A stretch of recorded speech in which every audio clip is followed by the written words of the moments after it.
Praise the Lord. आज की सुबह के लिए प्रभु यीशु मसीह का धन्यवाद हो कि परमेश्वर पिता ने अपना अनुग्रह दिया उसकी महिमा करने के लिए। प्यारो, हम बहुत ही महत्वपूर्ण विषय पर आज बात करेंगे।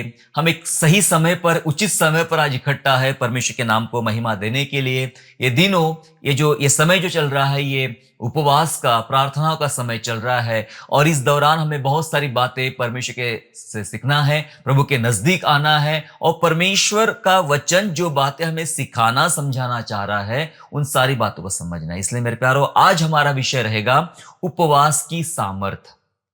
हमारा विषय है उपवास की सामर्थ, पावर ऑफ फास्टिंग। जी हाँ, द पावर ऑफ फास्टिंग। इस पर हम प्रभु के वचन से बात करेंगे। उपवास की सामर्थ के विषय में परमेश्वर के वचन से हम लोग चर्चा करेंगे। प्यारो, उपवास एक बहुत महत्वपूर्ण माध्यम है बाइबल में। पुराने नियम में, नए नियम में बहुत सारे ऐसे हमें वचन मिलते हैं, ऐसी बातें मिलती हैं जहां हमें ये सारे पद हमें प्रेरित करते हैं कि हमें परमेश्वर के लिए, परमेश्वर के सामने उपवास करना चाहिए और उपवास की प्रार्थना से बड़े अद्भुत आश्चर्य कर्म होते हैं। इसलिए आज हम इन बातों को समझेंगे कि उपवास की सामर्थ्य क्या होता है। उपवास शायद सब लोग करते हैं, अधिकतर लोग करते हैं, पर इस उपवास की सामर्थ्य क्या होती है, किस प्रकार से उपवास प्रभावशाली होते हैं, इन बातों को आइए आज के वचन के द्वारा हम समझने का प्रयास करेंगे। प्यारो, आराधना और प्रार्थना के बाद उपवास वो माध्यम है जो हमें परमेश्वर के पास ले चलता है। हालेलुया। जी हां, आराधना प्रार्थना के बाद उपवास ही ऐसा एक माध्यम है जो हमें प्रभु की उपस्थिति में परमेश्वर के सामने, उसके निकट हमें ले चलता है। इसलिए उपवास हमारे लिए बहुत मायने रखता है। कई लोग उपवास के मायने शायद अलग समझते हैं। उनको लगता है कि नहीं, एक दिन भर हमारा पेट खाली रखे, खाना ना खाए तो ये उपवास है। बहुत सारी बातें हो सकती है आपके ख्याल से, लेकिन मैं आपको उपवास कैसे करना ये नहीं बताना चाह रहा हूं। मैं ये बताना चाह रहा हूं कि उपवास एक ऐसा माध्यम है, प्रार्थना आराधना के बाद उपवास एक ऐसा माध्यम है जो हमें परमेश्वर के करीब ले चलता है। अगर सच में हमें प्रभु की उपस्थिति को महसूस करना है, करीब आना है, तो हमें भी उपवास करना चाहिए और उपवास के साथ परमेश्वर की उपस्थिति में आना चाहिए। प्रार्थना और आराधना से हम परमेश्वर को प्रसन्न करते हैं। जी हां, प्रार्थना और आराधना से हम परमेश्वर को प्रसन्न करते हैं, लेकिन उपवास से हम अपने लिए मार्ग बनाते हैं या हम अपने लिए बहुत महत्वपूर्ण द्वार खोल देते हैं। उपवास एक ऐसा माध्यम है मेरे प्यारो, अगर हमें परमेश्वर के सामने कुछ चीजों को रखना है, हमें समझना है कि मेरे जीवन के लिए कुछ मार्ग तैयार करना चाहिए, परिवार के लिए एक रास्ता बनना चाहिए, व्यक्तिगत बातों के लिए कुछ रास्ते बनना चाहिए, तो उपवास वो माध्यम है जिसके जरिए आप बहुत सारे दरवाजे खोल सकते हैं अपने लिए, बहुत सारे काम कर सकते हैं अपने अपने लिए। ये ऐसा माध्यम है उपवास के द्वारा मेरे प्यारो। पुराने नियम में जो उपवास के बारे में हम देखते हैं, पुराने नियम में उपवास शोक और पश्चाताप के साथ होता था। जब भी आप बाइबल पढ़े तो समझ में आया कैसे पुराने समय के लोग अपने सिर पे राख डालते थे, माथे पे राख लगाते थे। टाट का वस्त्र, जो एक प्रकार का बोरे समान वस्त्र होता था, वो टाट का वस्त्र पहन लेना और दिन भर विलाप करते रहना, पश्चाताप करते रहना, इस प्रकार से वो बैठा करते थे और उपवास किया करते थे। तो ऐसा में दिखाई पड़ता पुराना नियम कि शोक और पश्चाताप के साथ पुराने नियम में उपवास होता था। लेकिन जब हम नए नियम की बात करें तो नया नियम में उपवास जो है, उपवास सेलिब्रेशन है। यस, प्रभु यीशु ने हमें सिखाया उपवास एक सेलिब्रेशन के समान मनाओ, विलाप के समान मत बनाओ, क्योंकि इसके अपने मायने हैं, इसके अपने एक महत्व है, जिन बातों को परमेश्वर आज हमें समझाना चाह रहा है। मेरे साथ निकालेंगे मत्ती का सुसमाचार अध्याय 6 और वचन 16, 17 और 18। मैथ्यू चैप्टर 6 वर्स 16 to 18, जहां ऐसा लिखा है, जब तुम उपवास करो तो कपटियों की नाई तुम्हारे मुंह पर उदासी न छाई रहे, क्योंकि वे अपना मुंह बनाए रहते हैं ताकि लोग उन्हें उपवासी जाने। मैं तुमसे सच कहता हूं कि वे अपना प्रतिफल पा चुके। जब तू उपवास करे तो अपने सिर पर तेल मल और मुंह धो, ताकि लोग नहीं परंतु तेरा पिता जो गुप्त में है तुझे उपवासी जाने। इस दशा में तेरा पिता जो गुप्त में देखता है तुझे प्रतिफल देगा। वचन सिखा रहा है कि उपवास के दौरान तुम्हारे मुंह पे उदासी ना रहे। कई बार लोग ये दर्शाने के लिए कि मैं उपवास करने वाला व्यक्ति हूं, मैंने उपवास रखा है, तो मुंह उतरा हुआ, कपड़े फटे हुए, निराश अवस्था में, पश्चातापी अवस्था में चलो ठीक है, लेकिन बाइबल बता रही अब तो ऐसा ना रहे, नया नियम बता रहा ऐसा ना रहे, एक सेलिब्रेशन समान रहे।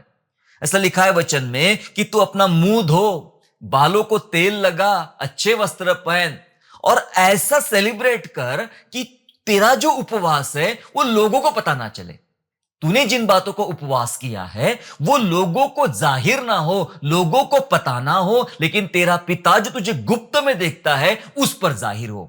उपवास भीतरी रूप से होना चाहिए, उपवास बाहरी रूप से नहीं होना चाहिए। बहुत सारे लोग ऐसे होते हैं कि अपने उपवास का ढिंढोरा पीटते हैं, आज मैंने उपवास किया है, आज मेरा उपवास है, मैं 3 दिन कर रहा हूं, मैं 40 दिन कर रहा हूं, मैं 1 महीना कर रहा हूं। ऐसे बहुत सारे उपवास का ढिंढोरा पीटते हैं। बाइबल बता रही उपवास क्या कर रहे हो वो दूसरों को बताने की जरूरत नहीं है। तुम्हारे हाव भाव से, तुम्हारे बाहरी दृष्टिकोण से भी किसी को पता नहीं चलना चाहिए कि आपने उपवास किया है। बस आपके स्वर्गीय पिता को पता चले कि आपने उपवास किया है। इसलिए बाहरी स्वरूप बहुत सेलिब्रेशन का होना चाहिए, लेकिन भीतर वो दीनता वाला होना चाहिए, वो परमेश्वर के पास होना चाहिए, परमेश्वर को पता चलना चाहिए कि आपने उपवास किया है। प्यारो, ये होता है उपवास। आज हमें ऐसा उपवास करना है जो लोगों के लिए नहीं, लेकिन जो उपवास परमेश्वर के नजर में रहे और महत्वपूर्ण है।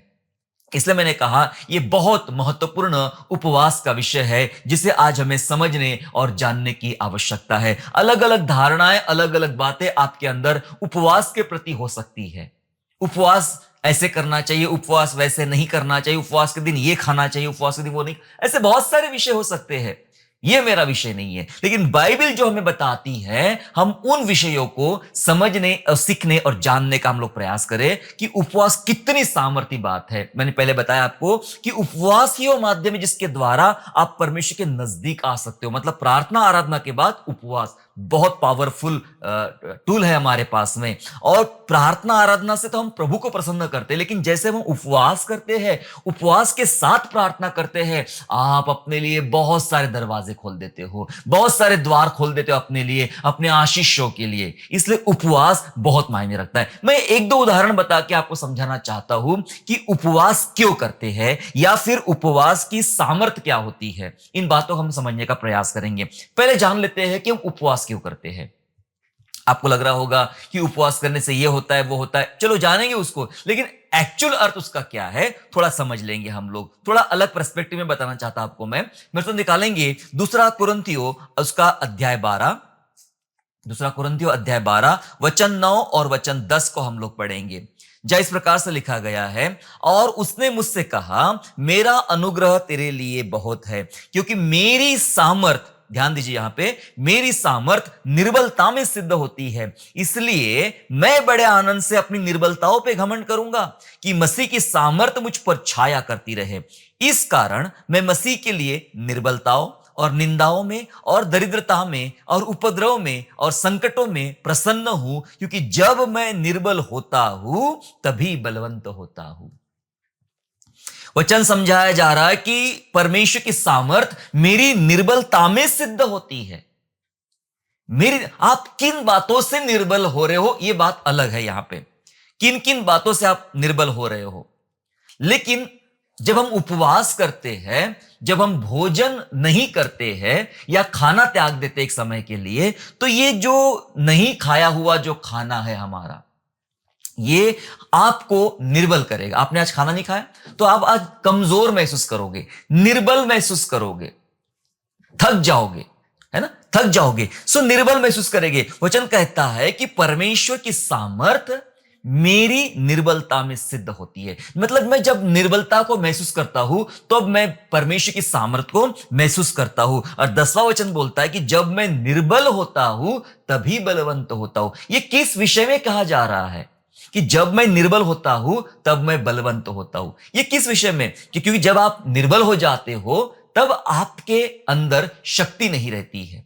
तो फिर यहां क्यों ऐसा क्यों लिखा गया है कि मैं बलवंत हो जाता हूं? कैसा बलवंत है? यह दरअसल आत्मिक रूप से बलवंत होना है। आत्मिक रूप से बलवंत होना है। शारीरिक निर्बलता हमें आत्मा में प्रबल कराती है। शरीर में निर्बल होना बहुत जरूरी है अगर आपको आत्मा में प्रबलता देखना है। कभी कभी पेट भरा होने से पवित्र आत्मा को बहुत सारे लोग महसूस नहीं करते हैं। पेट भरा होने का मतलब सिर्फ खाना नहीं है, बहुत सारी चीजें हैं। या लिखा है, मैं निंदाओं में, दरिद्रता में, उपद्रवों में, संकटों में प्रसन्न हूं।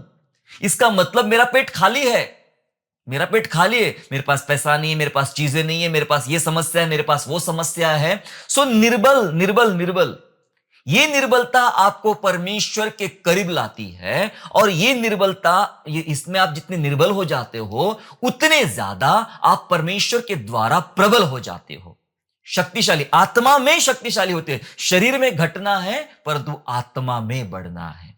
परमेश्वर की सामर्थ, अगर आपको सामर्थ को महसूस करना है, उसकी आत्मिक पावर को महसूस करना है, तो आपको निर्बल होना जरूरी है। फिर चाहे उपवास के माध्यम से, चाहे और दूसरे माध्यम से, आपको निर्बल होना जरूरी है। और जब हम निर्बल होते हैं तब परमेश्वर की सामर्थ एक्टिवेट हो जाती है हमारे ऊपर में। हालेलुया। उपवास हमें दीन बनना सिखाता है, नम्र बनना सिखाता है। इसके विषय में पूरा यशाया 58 का अध्याय है। अगर आप यशाया 58 को पूरा पढ़ लेते हैं तो वहां कैसे हमें दीन होना है, परमेश्वर की नजर हमारी दीनता पर है, ये बनावटी बातों पर नहीं है। जो उपवास का हम प्रचार करते हैं, उपवास के बारे में हम लोग बातें करते हैं, दिखाते हैं, इस पर जोर नहीं है। जोर उपवास का है अपने आप को नम्र बनाना, अपने आप को दीन बनाना, अपने आप को कमजोर बनाना। प्यारो, जब हम निर्बल होना शुरू करते हैं तब भीतर से आत्मिकता में बल प्राप्त करना शुरू कर देंगे। मैं आपसे आज एक बात कहना चाहता हूं, बताना चाहता हूं, अगर सच में आप आत्मा में कमजोरी महसूस कर रहे हो, शरीर तो बहुत हष्टपुष्ट है, पेट बहुत भरा हुआ है, लेकिन आत्मा में कमजोरी महसूस कर रहे हो, पवित्र आत्मा के फलों में, दानों में अगर आप कमजोरी महसूस कर रहे हो, परमेश्वर के कई उत्तम कामों को आप समझ नहीं पा रहे हो और अपने अंदर एक खालीपन महसूस कर रहे हो, तो आपको एक चीज की जरूरत है। कहा? आपको निर्बल होने की जरूरत है। निर्बल कैसे होंगे? एक बहुत अच्छा माध्यम है उपवास करना, उपवास के साथ परमेश्वर की उपस्थिति में बैठना। जब आप उपवास के साथ परमेश्वर की उपस्थिति में बैठोगे तो वो भीतरी सामर्थ, आत्मा की सामर्थ जो परमेश्वर के द्वारा, परमेश्वर के पवित्र आत्मा के द्वारा मिलती है, वो आप जरूर अपने अंदर महसूस करोगे। और ये निर्बल होना आपको दीनता सिखाएगा। हमें कैसे दीन बनना है। उपवास करना दरअसल दीनता का चिन्ह है। हमें दीन बनना है, कमजोर बनना है परमेश्वर के सामने। यह कहना है, प्रभु मैं कुछ नहीं हूं, मेरी शक्ति कुछ नहीं है, मेरे सामर्थ कुछ नहीं है, मेरे हथियार कुछ नहीं है, मैं सब कुछ शून्य हूं। और उपवास करके मैं जाहिर कर रहा हूं कि मैं बहुत ज्यादा निर्बल हूं। अब तू मुझे सामर्थ दे, जो मुझे सामर्थ देगा उससे मैं सब कुछ कर पाऊंगा। प्रभु तू मुझे सामर्थ दे मेरी निर्बलता में। तब आप वो आत्मिक बल को महसूस करोगे और वो आत्मिक बल आपको बहुत ऊंचाई में ले चलेगा। 40 दिन तक यात्रा करता रहा एलिया, लेकिन 2 बार खाना खिलाया, एक ही दिन में 2 बार खाना खिलाया परमेश्वर ने उसे। और खाना का बस चलता रहा, यात्रा करता रहा होरेब पर्वत की। प्यारो, मैं आपको जो बता रहा हूं, ये यूं ही आदमी नहीं चल सकता जब तक उसके अंदर भीतरी सामर्थ ना रहे, पवित्र आत्मा की सामर्थ ना रहे। आप कमजोर महसूस कर रहे हो, आओ उपवास में बैठो, उपवास के साथ प्रार्थना में बैठो। देखो, आप अपने भीतर पवित्र आत्मा की सामर्थ आप महसूस करोगे और अपने अंदर एक शक्ति को पाओगे। आइए हम सीख लेते हैं कि उपवास की सामर्थ क्या होती है। चलो, हम उपवास तो समझ गए हम लोग, पर हम जानते हैं कि उपवास की सामर्थ क्या होती है, उपवास करने से क्या होता है, यह अपने आप में किस प्रकार से काम करता है। आइए इन बातों को हम लोग समझ लेते हैं। उपवास की सामर्थ क्या होती है, उपवास की सामर्थ को हमें समझना होगा। उपवास की सामर्थ क्या होती है, देखो हम जानेंगे। सबसे पहले, किसी भी बात पर, सुनिए, किसी भी बात पर विजय पाने के लिए उपवास सामर्थी माध्यम है। आपके लाइफ में क्या चल रहा है, आपके घर में क्या चल रहा है, आपके जीवन में क्या चल रहा है, अगर ऐसी कोई बात है जो आपको हराना चाह रही है, जिस पर आप जीत नहीं पा रहे हो, विजय प्राप्त नहीं कर पा रहे हो, मैं बताना चाहता हूं, उपवास एक सामर्थी माध्यम है किसी भी बात के ऊपर विजय प्राप्त करने के लिए। जी हां, आप जिस किसी बात से गुजर रहे हो, जिस किसी हालात से गुजर रहे हो, कोई प्रॉब्लम नहीं है, आपको विजय मिलेगी अगर आप उपवास प्रार्थना से आगे बढ़ते हो, उपवास के साथ आगे बढ़ते हो। राजा यहोशापात था, और यहोशापात के ऊपर में मोआबी, अम्मोनी और दूसरे कई लोगों ने एक साथ आक्रमण कर दिया था। एक साथ आक्रमण की तैयारी बनाई थी और एक विशाल सेना, ये 3-4 राज्यों की सेना मिला के एक विशाल सेना यहोशापात राजा पर आक्रमण करने के लिए, चढ़ाई करने के लिए आ रही थी। और जब इसकी खबर यहोशापात को मिलती है, तब यहोशापात ने क्या किया? यहोशापात राजा का जीवन इस समय इतना कठिनता में आ गया, वो डर गया कि भाई अब क्या होगा, मेरे लोग मारे जाएंगे, मेरा राज्य लूट जाएगा, मैं कैसे इन 3-3, 4-4 राज्य के लोगों के ऊपर में विजय प्राप्त करूं, क्योंकि उतनी सेना मेरे पास नहीं है, उतने लोग मेरे पास नहीं है, उतनी सामर्थ्य मेरे पास नहीं है। लेकिन जो उसके पास था, उसने उस पर ज्यादा प्रभाव डाला। क्या था? उसके पास पवित्र आत्मा या फिर पवित्र वचनों के द्वारा जो उसे सिखाया गया था, सीखा था, वो बातें उसके पास में थी और उसने वो बातें किया। चलो पढ़ लेते हैं। हम पढ़ते हैं दूसरा इतिहास अध्याय 20 और वचन 3 और वचन 4 में, 2 chronicle chapter 20 and verse 3 and 4, जहां लिखा गया है, तब यहोशापात डर गया। इतनी भयंकर सेना थी ये। यहोशापात डर गया और यहोवा की खोज में लग गया और पूरे यहूदा में उपवास का प्रचार करवाया। सो यहूदी यहोवा से सहायता मांगने के लिए इकट्ठे हुए, वरन वे यहूदा के सब नगरों से यहोवा से भेंट करने को आए। चल क्या रहा है और ये लोग कर क्या रहे हैं? कभी कभी ये समझ में नहीं आएगा आपको कि चल क्या रहा है, परिस्थितियां कहां जा रही है, आप कर क्या रहे समझ में नहीं आएगा, लेकिन बस ऐसा ही करना है, सब बातों के विपरीत। दरअसल यहोशापात राजा ने करना क्या चाहिए था कि साधारण तौर पर हम बात करें तो उसने दूसरे राजाओं की मदद मांगना चाहिए था, दूसरे सिपाहियों की मदद मांगना चाहिए था और अपने आप को, अपने लोगों को ज्यादा मजबूत करके इनका सामना करने के लिए तैयार करना चाहिए था। वो सब न करते हुए लिखा है वचन में, यहोशापात परमेश्वर की खोज में लग गया।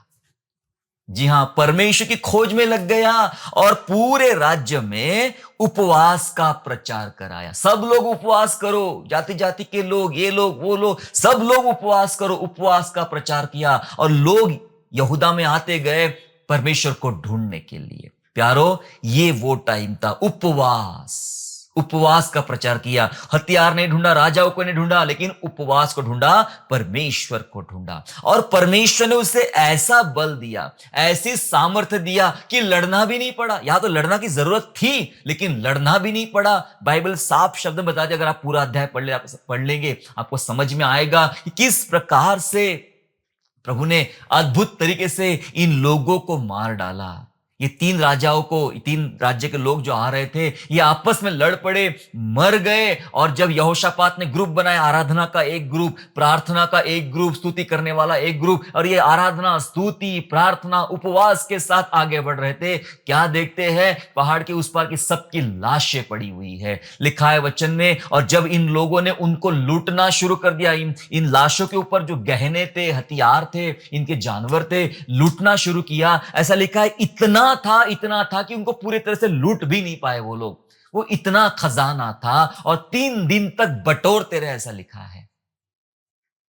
बिना लड़े, बिना तलवार चढ़ाए, एक भी तलवार ने किसी का खून भी टेस्ट नहीं किया होगा, इतना कुछ भी नहीं किया, तब भी ये लोग माला माल बन गए और जीत भी गए। वजह, शुरुआत को याद कीजिए। जब संकट आते हुए देखा तो यहोशापात परमेश्वर की खोज में लग गया और पूरे लोगों को उपवास का प्रचार किया। प्यारो, यह है सीक्रेट, यह है रहस्य इस जीत का। आपके जीवन में कौन से क्षेत्र में आप हार रहे हो, ढूंढो और उसको हराने के लिए दूसरे माध्यम को ढूंढना बंद करो। वही करो जो यहोशापात राजा ने किया था। क्या करो? परमेश्वर की खोज करो और उपवास के लिए लोगों को उकसाओ। खुद उपवास करो, अपने परिवार के लोगों को, अपने कलीसिया के लोगों को, अपने आसपास के लोगों को, रिश्तेदारों को उपवास के लिए उकसाओ, ताकि वे उपवास के साथ प्रभु के सन्मुख आए, प्रभु के करीब आए, प्रार्थना में आए। और ये उपवास की प्रार्थना आपको किसी भी बात पर विजय प्राप्त करवा के देंगी। सब संभव है। उपवास प्रार्थना के साथ जो परमेश्वर के नजदीक आएगा, उसके लिए सब संभव है। प्रभु इतना दयालु है कि कितने ऐसे दुष्ट लोगों पर भी वो दया कर लेता है जब वे उपवास के साथ दीन बन जाते हैं, निर्बल बन जाते हैं ना। एक बाइबल उदाहरण है, निनवे के लोग। निनवे के लोगों ने पाप किया था, उनको तो मरना ही था, उनको मारने के लिए परमेश्वर ने तुम नाश होने वाला एक संदेश पहुंचाया। लेकिन जब निनवे के लोगों ने सोचा कि कुछ नहीं होने वाला है, चलो हम सब उपवास करते हैं। लिखा है निनवे के लोगों ने उपवास किया, बड़ों ने, छोटों ने, महिलाओं ने, बच्चों ने, इवन जानवरों ने, सब ने उपवास किया। और क्या दया परमेश्वर की आई उपवास के बाद। निनवे के लोगों पर उनके उपवास के बाद परमेश्वर की दया आई और परमेश्वर ने पूरे निनवे नगर को बचा लिया। हालेलुया। प्यारो, तो आपको क्यों नहीं बचाएगा? आपको क्यों नहीं विजय देगा? आपको क्यों नहीं ऊंचा उठाएगा जब आप प्रार्थना के साथ और उपवास के साथ परमेश्वर के करीबता में आओगे? यह है उपवास की सामर्थ। जी हां, दूसरी सामर्थ को समझ लेंगे कि उपवास की सामर्थ क्या होती है। दूसरी सामर्थ है कठिन परिस्थिति में उपवास की प्रार्थना सहायता प्रदान करती है। जब आपके लाइफ में कठिन समय आएगा, कठिन दौर आएगा, और ऐसा कोई नहीं होगा जिसने अपने जीवन में कभी कठिन दौर, कठिन समय नहीं देखा होगा। जब कठिन समय आएगा तो यह उपवास की प्रार्थना आपको एक अद्भुत मदद पहुंचाएगी, मजबूत सहायता पहुंचाएगी, आपके लिए रास्ते बनाएगी। मैंने पहले बताया कि आराधना प्रार्थना से हम परमेश्वर को प्रसन्न करते, लेकिन उपवास से हम अपने लिए मार्ग बनाते हैं। जी हां, अगर आप किसी भी कठिन परिस्थिति में हो तो परमेश्वर आपको उपवास के द्वारा सहायता प्रदान करेगा। वचन के साथ समझेंगे। नेहमाया की पुस्तक निकालेंगे, पहला अध्याय और वचन 4। नेहमाया को पता चल गया था जब उसके लोगों ने आके बताया कि तुम्हारा शहर जला पड़ा हुआ है, शहरपना टूट पड़ी है और लोग मुश्किलों में हैं, तकलीफों में जी रहे, हम रास्ते पर आ चुके हैं। और ये अपने लोगों के बुरे हाल सुनने के बाद नेहमाया को जो हाल था वो यहां लिखा है, पढ़िए मेरे साथ में। चौथा वचन ऐसा कहता है, ये बातें सुनते ही मैं बैठकर रोने लगा और कितने दिन तक विलाप करता और स्वयं को परमेश्वर के सन्मुख उपवास करता और प्रार्थना करता रहा। कितने दिन तक मैं उपवास करता रहा, कितने दिन मैं प्रार्थना करता रहा, कितने दिन मैं परमेश्वर के सन्मुख बैठा रहा। जब पता चला तो उपवास के साथ प्रभु की उपस्थिति में बैठ गया, क्योंकि ये वो टाइम था जब उनको मदद मिले, जब उनको सहायता मिले, यहूदियों को सहायता मिले, और वो बैठ गया उपवास प्रार्थना में। बहुत लंबी दिन चली ये प्रार्थना, ये उपवास प्रार्थना। एक दिन, 2 दिन, 1 हफ्ते की नहीं थी, ये बहुत लंबी उसकी व्यक्तिगत उपवास प्रार्थना चली। और उसके बाद परमेश्वर ने अपनी सहायता उसके लिए प्रोवाइड किया, और जो अद्भुत सहायता नेहमाया को मिली, और नेहमाया जाता है और यरूशलेम की शहरपना बनाता है। इतना बड़ा काम, इतनी बड़ी जोखिम, दुश्मन सामने खड़ा, फिर भी 52 दिन में शहरपना खड़ी हो गई। वजह यह थी क्योंकि पहले नेहमाया उपवास के साथ बैठा हुआ था और वहां से उसको वह मदद मिली। हालेलुया।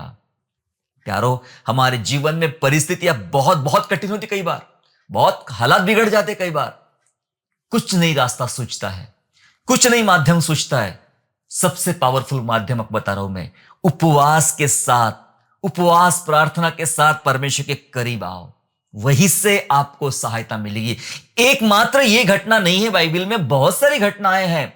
अब वो सब घटनाओं बताने का समय नहीं है, पर बहुत सारी घटनाएं जहां पर उपवास प्रार्थना के द्वारा विजय प्राप्त हुई। एक और बता देता हूं ताकि आपका विश्वास और ज्यादा बढ़े, और ये एस्तर की पुस्तक में से आपको मिलेगा।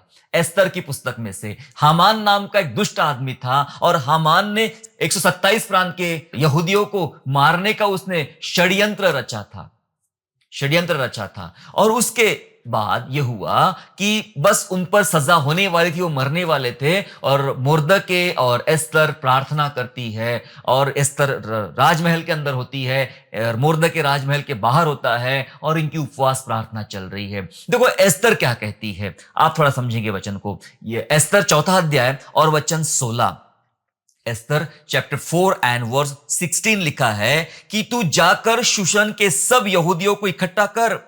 उसने मैसेज दिया मुर्दके के लिए, और तुम सब मिलकर मेरे निमित्त उपवास करो। 3 दिन 3 रात ना तो कुछ खाओ और ना कुछ पियो। मैं भी अपने सहेलियों सहित उसी रीति से उपवास करूंगी, और ऐसी ही दशा में नियम के विरुद्ध राजा के पास भीतर जाऊंगी। यदि नाश हो गई तो हो गई। क्या किया जा रहा है जब सब तरफ से ऐसी मुश्किल आई है कि हमारे यहूदी, हमारे भाई बहने मारे जाएंगे? कैसे बचाए? तो मुर्दके के लिए मैसेज था कि तू राजमहल के बाहर कुछ लोगों को लेकर उपवास में बैठ जा। मैं राजमहल के अंदर अपने सहेलियों के साथ उपवास में बैठ जाऊंगी। 3 दिन 3 रात का उपवास चल रहा है। 3 दिन 3 रात ना कुछ खाया ना कुछ पिया, बस परमेश्वर के पास बैठे रहे। ये उपवास की प्रार्थना से इतना बड़ा असर आया, जो नेहम्याह के पुस्तक में भी हुआ था, कि उपवास की प्रार्थना से वो उपवास की हालातों में राजा के पास जाती है। राजा प्रसन्न होता है, राजा उसकी बात मान लेता है और बाद में तमाम यहूदी बचा लिए जाते हैं। इस तरह से उपवास आपके कठिन परिस्थिति में सहायता प्रदान करते हैं, जो एस्तर के साथ हुआ था। प्यारो, इसलिए उपवास बहुत पावरफुल वेपन है हमारे पास में। ये दूसरी बात मैंने बताया आपको। तीसरी बात बता दूं कि उपवास की सामर्थ क्या होती है। अभी तो 2 बात देखा, तीसरी बात देखते हैं कि उपवास की सामर्थ क्या होती है। उपवास की सामर्थ है कि बीमारों की चंगाई के लिए उपवास एक सामर्थी हथियार है। जी हां, सामर्थी है। बीमारों की चंगाई के लिए उपवास सामर्थी हथियार है। जब हमारे यहां कोई बीमार पड़ता है, हम बीमार पड़ते हैं, उस हालातों में क्या होता है कि हम डॉक्टर के पास यहाँ वहां जाते, जाना चाहिए, अच्छी बात है, लेकिन आपको पता होना चाहिए कि असली चंगाई परमेश्वर की ओर से आती है। आप प्रेयर कर रहे हो, सामान्य प्रार्थना कर रहे हो, ठीक है, लेकिन एक बेहतर प्रार्थना बाइबल सिखाती है, जो हमें उपवास के साथ करना चाहिए। हम जब बीमारों के लिए उपवास के साथ प्रार्थना करते हैं तो बीमारों की चंगाई भी कुछ उस तरह से आती है, एक अद्भुत तरह से आती है। देखिए, एक उदाहरण मैं बताना चाहता। दाऊद अपने लोगों के लिए, अपने समुदाय के लिए, बीमारों के लिए वो प्रार्थना कर रहा था। क्या हुआ था? भजन संहिता उसका 35 अध्याय और वचन 13, साम 35 एंड वर्स 13 लिखा है, जब वे रोगी थे तब तो मैं टाट पहने रहा और उपवास कर करके दुख उठाता रहा, और मेरी प्रार्थना का फल मेरी गोद में लौट आया। वो कहता है, जब वे रोगी थे तब मैं टाट पहना रहा, तब मैं उपवास करके दुख उठाता रहा और प्रार्थना करता रहा। उन रोगियों के लिए जब मैंने टाट ओढ़ के उपवास करके प्रार्थना किया, वचन से कहा था, मेरी प्रार्थना का फल मेरी गोद में आया, मुझे रिजल्ट मिले, मैंने चंगाइयां देखी उन लोगों की। हालेलुया। प्यारो, आपके परिवारों में, आपके लोगों में कोई बीमार पड़ा हुआ है, आप प्रार्थना कर रहे हो, अच्छी बात है, लेकिन जब आप उपवास प्रार्थना कर रहे, ये ज्यादा अच्छी बात होगी, ज्यादा इसके परिणाम आएंगे। क्यों ना ये इस पावरफुल बात का हम इस्तेमाल करें अपने लोगों की चंगाई के लिए, अपने घर की चंगाई के लिए, अपने आसपास के लोगों की चंगाई के लिए। जब आप उपवास करते हो, निश्चय परमेश्वर का हृदय आपकी ओर होता है। निश्चय परमेश्वर उस उपवास प्रार्थना को देखते हुए उन रोगियों को भी चंगा कर देगा। हालेलुया। ये महत्वपूर्ण काम है जो कलीसिया शायद भूल गई है। उपवास में बैठना, उपवास में आना, उपवास सभा का आयोजन करना भूल गई है कलीसिया। अब टाइम नहीं है। दूसरी प्रेयर मीटिंग के लिए हजारों लोग आते हैं, लेकिन उपवास प्रार्थना के लिए अक्सर उदासीनता पाई जाती है, लोग प्रार्थना सभा में नहीं आते हैं। प्यारो, आइए अपने आप को इन दिनों तैयार करके, मैं इन दिनों उपवास करूं, उपवास के साथ आगे बढ़ूं, अपने आप को दीन बनाऊं, नम्र बनाऊं, और मैं बीमारों के लिए भी प्रार्थना करूं ताकि वे बीमार यीशु के नाम में चंगे किए जाए। यदि मेरी उपवास की प्रार्थना है तो उसके फल बहुत ही अद्भुत आने वाले हैं। हालेलुया। एक और बात, आखिरी बात इस संदेश की मैं बता के समाप्त करना चाहता हूं कि उपवास की सामर्थ्य क्या होती है। देखिए, उपवास की सामर्थ्य, उपवास की प्रार्थना सही निर्णय लेने के लिए सहायता करती है। उपवास की प्रार्थना सही निर्णय लेने में आपकी मदद करता है। कभी कभी जीवन में कुछ निर्णय लेना है, आपको समझ में नहीं आ रहा किस दिशा में जाऊं, क्या निर्णय लूं, क्या फैसला करूं, कुछ समझ में नहीं आ रहा। ऐसे टाइम पे आपको सहायता चाहिए, आपको राइट गाइडेंस चाहिए, तो आपको उपवास करना पड़ेगा। उपवास की प्रार्थना से ही आपको मैंने कौन से फैसले लेना है अपने जीवन के लिए, अपने परिवार के लिए, अपने कामों के लिए, वो आपको समझ में आएगी। नहीं ले पा रहे हो, कोई प्रॉब्लम नहीं, बैठो 2 दिन दुआ में, उपवास प्रार्थना में बैठो। ये उपवास प्रार्थना आपको सही सलाह देगी कि आपको क्या निर्णय लेना चाहिए, और जो निर्णय तब आप लोगे उपवास प्रार्थना के बाद, उससे आपको दोबारा पछताना नहीं पड़ेगा। जी हां, पछताना नहीं पड़ेगा, क्योंकि इस निर्णय में परमेश्वर की सहमति रहेगी, परमेश्वर की उपस्थिति रहेगी। ऐसा एक निर्णय प्रेरितों को लेना था। जब बरनबास और पौलुस एक साथ सेवा कर रहे थे, लेकिन कुछ कारणों से उनको अलग होना बहुत जरूरी था। और कलीसिया बैठी है, लोग बैठे उपवास प्रार्थना करने के लिए, प्रभु क्या फैसले करें, क्या निर्णय ले, क्या फैसला लेना चाहिए। तब वो टाइम पे उपवास प्रार्थना के जरिए परमेश्वर ने उनसे बातें किया। मैं सब पढ़ेंगे प्रेरितों के काम उसका 13 अध्याय और वचन 2 और 3, book of Acts chapter 13 and verse 2 and verse 3, जहां लिखा है, जब वे उपवास सहित प्रभु की उपासना कर रहे थे तो पवित्र आत्मा ने कहा, मेरे निमित्त बरनबास और शाऊल को उस काम के लिए अलग करो जिसके लिए मैंने उन्हें बुलाया है। तब उन्होंने उपवास और प्रार्थना करके उन पर हाथ रखकर उन्हें विदा किया। कब पता चला, पवित्र आत्मा ने कब बात किया कि दोनों को अलग करो सेवा के लिए जिसको लिए मैंने चुना है? कब पता चला? जब ये सब लोग उपवास प्रार्थना कर रहे थे। एक उचित फैसला लेना था सेवकाई के लिए, और उन्होंने फिर वापस उपवास किया, उपवास करके प्रार्थना किया और उनके सिर पे हाथ रख के लिखा है उन्हें विदा किया। वो अलग अलग दिशा में अपनी सेवकाई के लिए निकल पड़े। फैसला लेना हो तो उपवास प्रार्थना करो। हो सकता है आपको अपनी लाइफ में शादी का फैसला लेना है, नौकरी का फैसला लेना है, बच्चों का फैसला लेना है, परिवार का, करियर का, बहुत सारी चीजों का फैसला लेना है।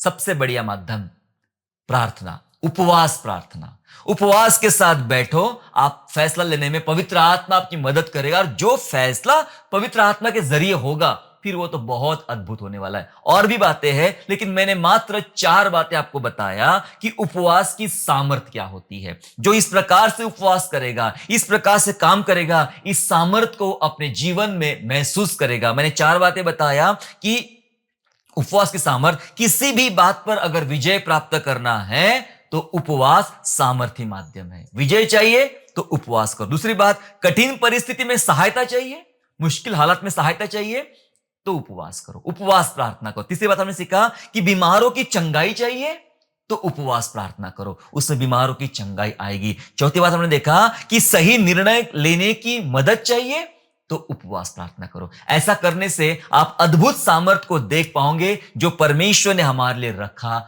है। हालेलुया। आओ हम निर्बल होए, प्रभु के सामने चले, प्रभु से कहे, प्रभु मैं निर्बल होता हूं, ताकि जब मैं निर्बल हूं तब तेरी सामर्थ मुझ पर प्रकट हो जाए, तेरी सामर्थ मुझ पर एक्टिवेट हो जाए। यस मेरे प्यारो, जब हमने पढ़ लिया कि उपवास क्यों करते हैं, अपने आप को निर्बल करने के लिए, कमजोर करने के लिए, तभी तो पवित्र आत्मा की सामर्थ, जब हमारी शारीरिक शक्ति घटेगी, सांसारिक बातें घटेगी, तभी तो आत्मा की बातें, आत्मिक चीजें हम पर राज करेगी, और उसके द्वारा हम बड़े से बड़े कार्य अपने जीवन में कर पाएंगे। आइए मैं आप सबको आज उपवास के लिए आह्वान देता हूं, उपवास के लिए प्रेरित करता हूं। आइए सब लोग जो मुझे सुन रहे हैं उपवास के साथ बैठे, उपवास के साथ प्रार्थना में आए, और बड़े बड़े अद्भुत काम हमारे देश में, परिवारों में, कलीसिया में हम देखने वाले बने। ये मत समझना कि मैं छोटा हूं, मैं अकेली, मेरी अकेले की प्रार्थना से क्या होगा। वचन कहता है छोटे से छोटा 1000 हो जाएगा, सामर्थ्य जाति बन जाएगा। वचन कहता है आपकी एक की प्रार्थना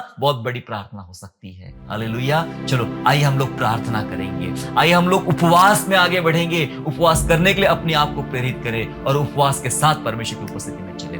दुआ करेंगे। प्रभु जी आपका हम धन्यवाद करते पिता परमेश्वर। प्रभु हम जानते हैं कि उपवास में बड़ी अद्भुत सामर्थ्य है। तूने हमें सिखाया उपवास करना है, उपवास के साथ दुआ में बैठना है। जो आश्चर्यक्रम यहोशापात ने पाया, जो आश्चर्यक्रम एस्तर और नेहमाया ने पाया पिता परमेश्वर, उसके लिए आपका धन्यवाद करते। जो आश्चर्यक्रम प्रभु जी उपवास के द्वारा दाऊद ने पाया, प्रभु जी हम धन्यवाद करते। और जो आश्चर्यक्रम नए नियम की कलीसिया ने पाया प्रभु जी उपवास के द्वारा, उसके लिए आपको हम धन्यवाद करते। प्रभु आज हमारी बारी है, हम उपवास करें, हम उपवास में आगे बढ़े, परमेश्वर की उपस्थिति में आगे बढ़े। और आज जितने परिवार दुखों में गुजर रहे हैं, बीमार है, परेशान है, निर्णय नहीं ले पा रहे हैं, बार बार हार रहे हैं, प्रभु इन सब बातों में वे विजय प्राप्त करें। इस उपवास की प्रार्थना के द्वारा वे अपने आप को दीन बनाए, अपने आप को नम्र करे, अपने आप को परमेश्वर के चरणों में बिठाए, और बड़े आश्चर्य कर्म अपने परिवारों में, कलीसिया में, जीवन में देखने वाले बने। ऐसी दया प्यारे पिता परमेश्वर हम आपसे मांगते प्रभु जी। आइए आशीष दीजिए प्रभु जी, और हम सबके उपवास को संपन्न कीजिए ईश्वर राजा। और इस उपवास के द्वारा प्रभु ये दिखावे का उपवास ना हो, ये कोई ट्रेडिशनली ना हो प्रभु जी, लेकिन ये उपवास परमेश्वर को प्रसन्न करने वाला बने और हमारे जीवनों में अद्भुत आश्चर्य कर्म करने वाला बने। हम धन्यवाद स्तुति करते हैं, आए का समय हमारा जीवन आपके हाथ में देते हैं, धन्यवाद करते हैं उद्धार करता प्रभु यीशु मसीह नासरी के नाम से ये प्रार्थना मांगते हैं, आमेन। आशा करता हूँ आज के संदेश के द्वारा आपने आशीष प्राप्त किया है। यदि सचमुच आपने आशीष प्राप्त किया है तो इस संदेश को दूसरों के साथ शेयर कीजिए और हमारे दूसरे भी संदेशों को सुनने के लिए हमारे चैनल को सब्सक्राइब करें और नोटिफिकेशन के लिए बेल आइकन को दबाइए। और हाँ, यीशु पर विश्वास करना ना छोड़े, वो आपको आशीषमय स्थानों की ओर आगे ले जाएगा। God bless you all.